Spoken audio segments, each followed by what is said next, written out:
அனைவருக்கும் வணக்கம். இந்த வாரம் நடந்த முக்கியமான நடப்பு நிகழ்வுகள ஒரு சின்ன குறிப்புகள் மாரி நம்ம பார்க்க போறோம். வாராந்திர நடப்பு நிகழ்வுகள் அப்படிங்கிற இந்த பகுதியில. முதல்ல பார்த்தீங்கன்னா, தமிழகம் சார்ந்த செய்திகள். முதல் செய்தியில என்ன குடுத்திருக்காங்கன்னா, இந்தியாவின் முதல் ட்ரோன் பைலட்டாக புதுக்கோட்டை மாவட்டத்தைச் சேர்ந்த திருநங்கை ஷிவானி தேர்வு செய்யப்பட்டுள்ளார் அப்படின்னு சொல்லி குடுத்திருக்காங்க. சரியா? ஸோ ட்ரோன் பைலட்டாக தேர்வு செய்யப்பட்டிருக்கிறாங்க. புதுக்கோட்டை மாவட்டத்தைச் சேர்ந்தவங்க. திருநங்கை இவங்க. சரியா? ஷிவானி அவங்களுடைய பெயரு. அதனால ஞாபகம் வச்சுக்கோங்க. அடுத்த முக்கியமான செய்தி என்ன அப்படின்னு சொல்லி பார்த்தீங்கன்னா, ஈரோடு மாவட்டத்தில் உள்ள நாகமலை குன்றை உயிரியல் பாரம்பரிய தளமாக தமிழக அரசு அறிவித்தது அப்படின்னு சொல்லி குடுத்திருக்காங்க. தமிழகத்த பொறுத்தவரைக்கும் பார்த்தீங்கன்னா, பல்லுயிர் பாரம்பரிய தலங்கள் அப்படிங்கிறது மொத்தம் 4 பகுதிகள் இருக்கு. முதல்ல 2022ஆம் ஆண்டு அரிட்டாப்பட்டி, மதுரையில இருக்கக்கூடிய அரிட்டாப்பட்டிய அறிவிச்சிருந்தாங்க. 2வதா போன வருஷம் திண்டுக்கல்ல இருக்கக்கூடிய காசம்பட்டி அப்படிங்கிற பகுதிய அறிவிச்சிருந்தாங்க. 3வதாக இந்த வருஷம் ஏலத்தூர் ஏரி அப்படிங்கிற பகுதி, ஈரோட்ல இருக்கக்கூடிய ஏலத்தூர் ஏரி. 4வதா ஈரோடு மாவட்டத்துல இருக்கக்கூடிய நாகமலை குன்றுகள் தற்போது பல்லுயிர் பாரம்பரிய தலமாக அறிவிக்கப்பட்டிருக்கு. பயோடைவர்சிட்டி ஆக்ட் 2002ல வந்திருக்கும். சரிங்களா? இந்த பயோடைவர்சிட்டி ஆக்ட்க்கு கீழ தான் ஒரு பல்லுயிர் பாரம்பரிய தலத்த நம்மளால அறிவிக்க முடியும். அந்த வகையில தமிழகத்துல மொத்தம் 4 பல்லுயிர் பாரம்பரிய தலங்கள் இருக்கு. சரியா? அடுத்ததா பார்த்தீங்கன்னா, முக்கியமான ஒரு மேம்பாலம். கோவை மாவட்டம் அவிநாசி ரோட்ல பார்த்தீங்கன்னா, 10.1 கிலோமீட்டர் தூரத்துக்கு ஒரு அ அமைக்கப்பட்ட அந்த மேம்பாலத்த தமிழக முதலமைச்சர் திறந்து வச்சார். இந்த பாலத்தினுடைய சிறப்பம்சம் என்னன்னா, தமிழகத்தினுடைய மிக நீளமான உயர்மட்ட மேம்பாலம் அப்படிங்கிறது இதுதான். சரிங்களா? மிக நீளமான மேம்பாலம். லாங்கஸ்ட் பிரிட்ஜ் இன் தமிழ்நாடு அப்படின்னா, அது இந்த அ மேம்பாலம் தான். சரிங்களா? 10.1 கிலோமீட்டர். இதற்கு யாரோட பெயர வச்சிருக்காங்க அப்படின்னு சொல்லி பார்த்தீங்கன்னா, ஜிடி நாயுடு அவர்கள் பெயரே வைக்கப்பட்டிருக்கு. சரியா? ஜிடி நாயுடு அவர்கள என்னன்னு சொல்லுவாங்கன்னா, எடிசன் ஆஃப் இந்தியா அப்படின்னு சொல்லுவாங்க. ஓகேவா? எடிசன் ஆஃப் இந்தியான்னு யார சொல்லுவாங்கன்னு பார்த்தோம்னா, நம்ம ஜிடி நாயுடு அவர்கள தான் சொல்லுவாங்க. சரியா? அதுதான் கேட்பாங்க. கேட்டா எடிசன் ஆஃப் இந்தியான்னா ஜிடி நாயுடு அவர். அடுத்தது உலகளாவிய அளவுல பார்க்கிறப்ப நோபல் பரிசுகள் அதிகமா நம்ம செய்திகள்ல பார்த்திருப்போம். ஒவ்வொரு துறைக்கும் யார் யாருக்கு நோபல் பரிசுகள் வழங்கப்பட்டிருக்கு அப்படிங்கிற செய்திய இங்க பார்க்கிறோம். சரிங்களா? மருத்துவத்துக்கான நோபல் பரிச பொறுத்தவரைக்கும் பார்த்தீங்கன்னா, ஆ முதல்ல இது என்ன வரிசையில குடுப்பாங்க அப்படிங்கிறத நம்ம தெரிஞ்சுக்கணும். சரிங்களா? 1901ஆம் ஆண்டுல இருந்து இந்த நோபல் பரிசுகள் அப்படிங்கிறது வழங்கப்பட்டுட்டு வருது. சரிங்களா? ஸோ ஆல்ஃபிரட் நோபல் அவருடைய உயில் எழுதி வச்சுட்டு போயிருப்பார். இந்த மாதிரி அவருடைய சொத்துக்கள்ல இருந்து மனித இனத்துக்கு முக்கியமான பங்களிப்புகள செய்யக்கூடியவர்களுக்கு நோபல் பரிசுகள ஆண்டுதோறும் வழங்கணும் அப்படின்னு சொல்லிட்டு போயிருப்பாரு.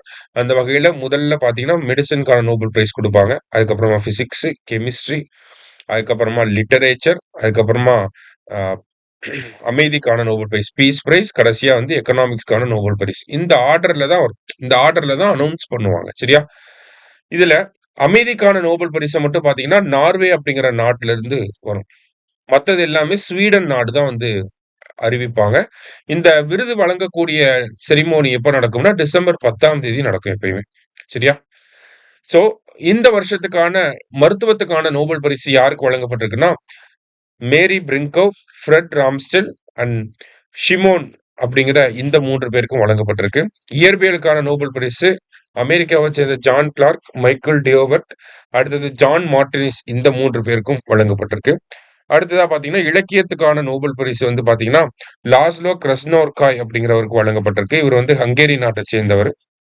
அடுத்தது அமைதிக்கான நோபல் பரிசு யாருக்கு வழங்கப்பட்டிருக்கு அப்படின்னு சொல்லி பார்த்தீங்கன்னா, வெனிசுலா நாட்டுடைய எதிர்க்கட்சி தலைவர் மரியா கொரினா மச்சாடோ அவர்களுக்கு வழங்கப்பட்டிருக்கு. சரிங்களா? இத தாண்டி பார்க்கிறப்ப யார் யாருக்கு என்னென்ன பிரிவுகளுக்கு கீழ வழங்கப்பட்டுச்சு அப்படிங்கிறதையும் நம்ம தெரிஞ்சுக்கணும். ஓகேங்களா? இப்ப மருத்துவத்துக்கான நோபல் பரிசு அப்படின்னு சொல்லி பார்த்தீங்கன்னா,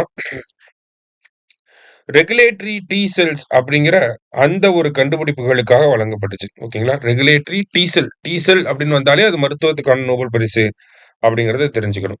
பிசிக்ஸ்க்கான நோபல் பரிச பொறுத்தவரைக்கும் பார்த்தீங்கன்னா, குவாண்டம் டனலிங் அப்படிங்கிற அந்த கான்செப்ட்டுக்காக. சரிங்களா? குவாண்டம் டனலிங் அப்படிங்கிற கான்செப்ட்டுக்காக அவங்களுக்கு வழங்கப்பட்டுச்சு. அடுத்ததா பார்த்தீங்கன்னா, இயற்பியலுக்கான நோபல் பரிசு பார்த்தாச்சு. வேதியியலுக்கான நோபல் பரிசு யார் யாருக்கெல்லாம் வழங்கப்பட்டிருக்கும் அப்படின்னு சொல்லி பார்த்தீங்கன்னா, Susumu Kitagawa, Richard Robson, Omar Yaghi இந்த 3 பேருக்கும் வழங்கப்பட்டிருக்கும். எதற்காக அப்படின்னு சொல்லி பார்த்தீங்கன்னா, கெமிஸ்ட்ரிக்கான நோபல் பரிசு, உலோக கரிம கட்டமைப்பு அப்படின்னு சொல்லக்கூடிய மெட்டல் ஆர்கானிக் ஃப்ரேம் ஒர்க்குக்கு வழங்கப்பட்டிருக்கும். ஓகேங்களா? இறுதியா பார்த்தோம் அப்படின்னா, நமக்கு அடுத்ததா வந்து பார்த்தோம்னா, நமக்கு லிட்டரேச்சருக்கான நோபல் பரிசு அவரு ஹங்கேரி நாட்டச் சேர்ந்தவரு. அடுத்தது அமைதிக்கான நோபல் பரிசு வெனிசுலா நாட்டினுடைய எதிர்க்கட்சி தலைவர் மரியா குரினா மச்சாடோ அவர்களுக்கு வழங்கப்பட்டிருக்கு. இவங்க எந்த கட்சியை சேர்ந்தவங்க அப்படின்னு கூட கேட்கலாம். வென்டே வெனிசூலா அப்படிங்கிற இந்த கட்சியை சேர்ந்தவங்க தான் யாரு அப்படின்னு சொல்லி பார்த்தீங்கன்னா, மரியா குரினா மச்சாடோ அவங்க. சரியா? அடுத்ததா எக்கனாமிக்ஸ்க்கான நோபல் பரிசை பொறுத்தவரைக்கும் பார்த்தீங்கன்னா, Peter Howitt, Philippe Aghion, Joel Mokyr அப்படிங்கிற இந்த 3 பேருக்கும் வழங்கப்பட்டிருக்கு. சஸ்டெய்ன்டு எக்கனாமிக் குரோத் பொருளாதார வளர்ச்சி ஒரு புதிய கண்டுபிடிப்புகளை அடிப்படையா வச்சு பொருளாதாரம் எப்படி தொடர்ச்சியா வளர்ந்துகிட்டே இருக்கு அப்படிங்கிற அந்த ஒரு புரிதலுக்காக இவங்களுக்கு இந்த நோபல் பரிசு பொருளாதாரத்துக்கான நோபல் பரிசு வழங்கப்பட்டிருக்கு. சரியா? ஸோ முக்கியமான செய்திகள் இது எல்லாமே. அடுத்ததா பார்த்தீங்க அப்படின்னா, இந்தியா தொடர்பாக என்ன செய்திகள்லாம் இருந்துச்சு அப்படின்னு சொல்லி பார்த்தோம்னா, இந்தியன் ஆயில் கார்ப்பரேஷனோட விளம்பர பிரிவு இயக்குனராக ஸ்ரீவஸ்தவா பதவியேற்று இருக்காரு. அடுத்ததா பார்த்தீங்கன்னா, சத்ரபதி சிவாஜி விமான நிலையம் அப்படிங்கிறது மும்பையில இருக்கு.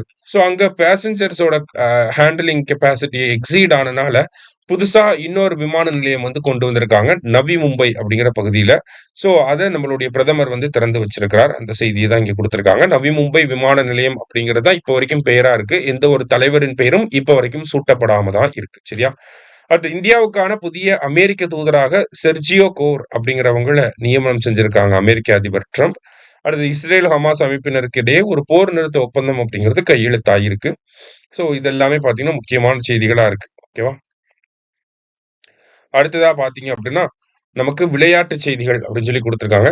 ஸோ அ ஃபுட்பால்ல ஓகேங்களா, கால்பந்து வீரர்கள்ல பில்லியன் டாலர் சொத்து வச்சிருக்கக்கூடிய முதல் கால்பந்து வீரர் என்ற பெருமை யாருக்கு வந்திருக்கு அப்படின்னு சொல்லி பார்த்தீங்கன்னா, கிறிஸ்டியானோ ரொனால்டோ அவர்களுக்கு. இவர் வந்து போர்ச்சுகல் நாட்டை சேர்ந்தவர். சரியா? ஸோ இந்த வாரத்துல இருந்து முக்கியமான செய்திகள பார்த்துருக்கோம். இது டிஎன்பிஎஸ்சி மட்டும் கிடையாது. எல்லா விதமான போட்டித் தேர்வுகளுக்குமே பயனுள்ள வகையில தான் இது இருக்கும். சரிங்களா? ஜஸ்ட் என்ன அப்படிங்கிறத ஒரு டைம் ரீட் பண்ணி பார்த்துக்கோங்க. நன்றி.